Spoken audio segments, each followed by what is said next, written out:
How to delete Facebook activity log at once. If you've ever wanted to clear your entire Facebook activity history, whether it's for privacy reasons or just to declutter your account, you're in the right place. Today, I'll show you how to delete your Facebook activity log all at once. First, open your Facebook. This method works on both mobile and desktop. You can follow along no matter what device you're using. To start, tap on your three dots and go to settings and privacy and tap on settings. Next, scroll down and find activity log. This is where all your Facebook activities are stored, from your likes and comments to everything you've shared.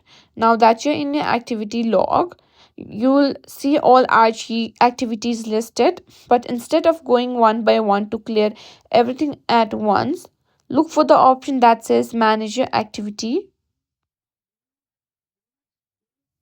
like this. Now here you can choose to filter your post, interacted with, or logged actions, or any other activity. If you want to delete your Facebook history, tap on your activities all, click on trash and simply click on select all, and here simply click on delete option and click on yes. You may need to enter your password, and that's it. After you've entered your password, you will successfully delete your entire fixed activity log. It's a great way to maintain your privacy and keep your account free from clutter.